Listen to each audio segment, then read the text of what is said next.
Hello, friends. This is Dave Hurwitz, executive editor at ClassicsToday.com, here with the greatest recordings ever. Oh, and I do mean ever. This one really shocked me, and it may shock you too. It's the Mozart Mass in C minor with Leonard Bernstein, of all people, and the Bavarian Radio Symphony Orchestra and chorus and soloists. So we'll get to that in a minute. But I need to talk about how this first came to my attention. You know, Bernstein did a bunch of recordings in Bavaria. They showed up on Philips and Deutsche Grammophon. There were some late Haydn masses and these Mozart things, the Requiem and the Mass in C minor. And it was like a little series within his discography. And most of it was very, very good. I wasn't interested in the Mozart. I didn't care. I mean, Mozart's Mass in C minor never interested me, and the Requiem I never liked. So there you go. But at one point, I was talking to my dear friend, Christophe Huss, who's the music critic for Le Devoir in Montreal.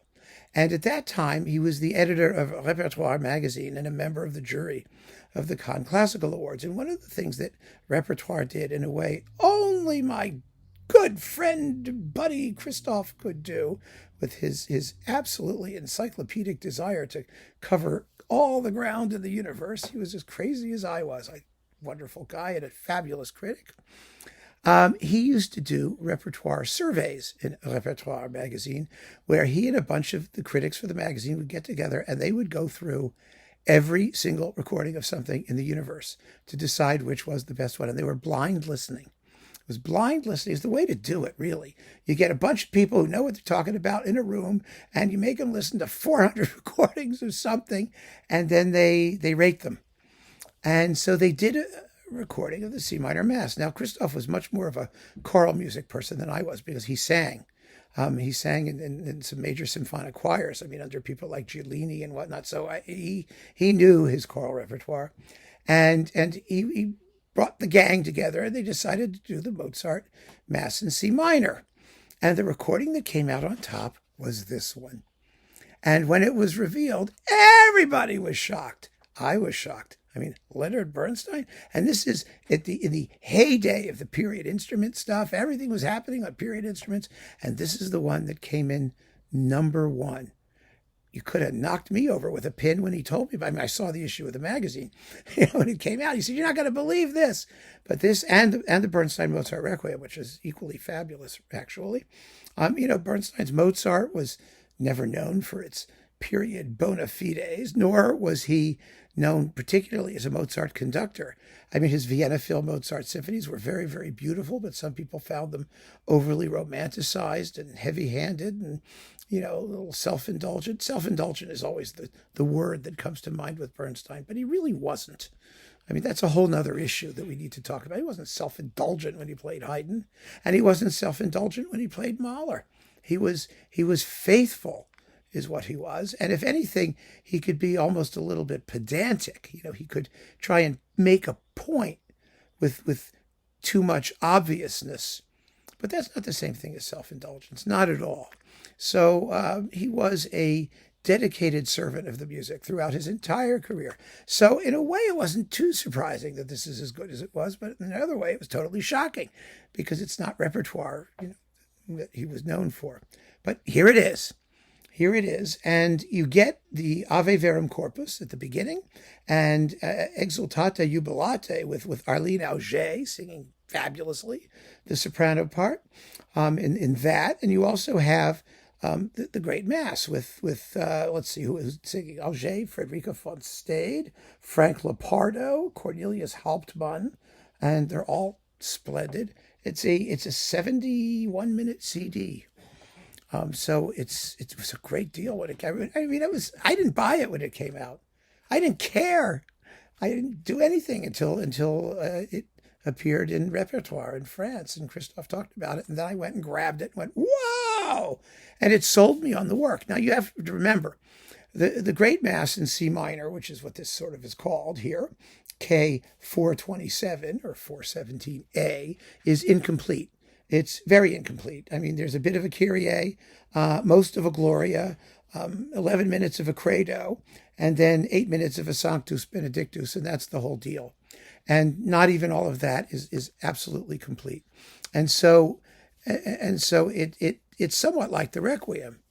And actually, if I had to choose, it's a much better work than the Requiem.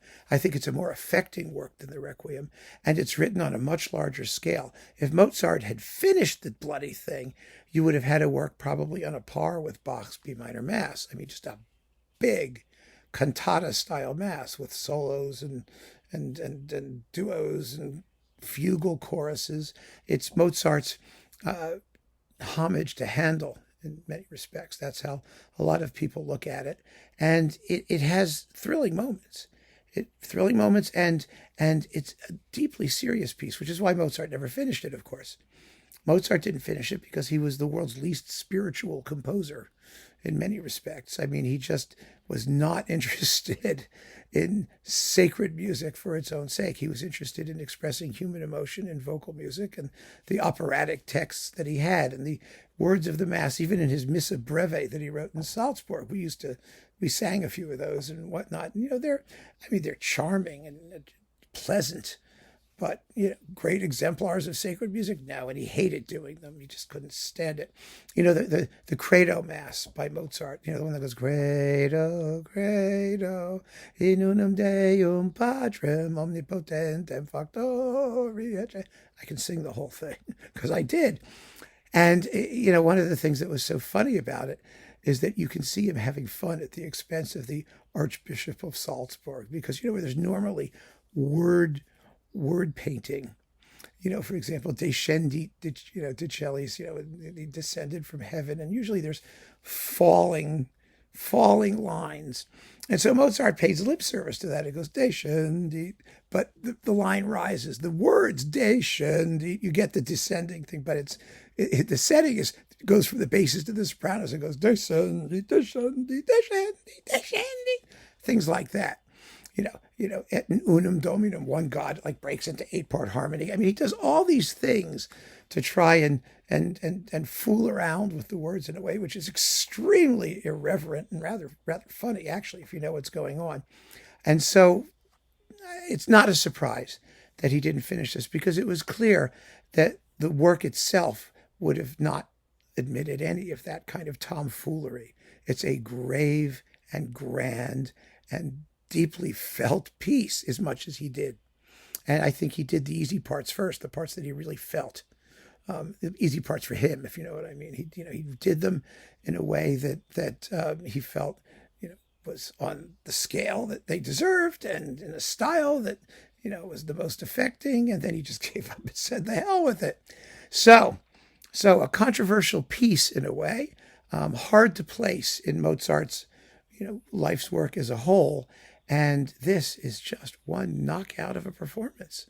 It's 100% gripping and committed, and it has the grandeur, it has the vision, it has that otherworldly beauty. It really does. It's remarkable. So there you have it, my friends. Keep on listening, and thanks for joining me. Take care.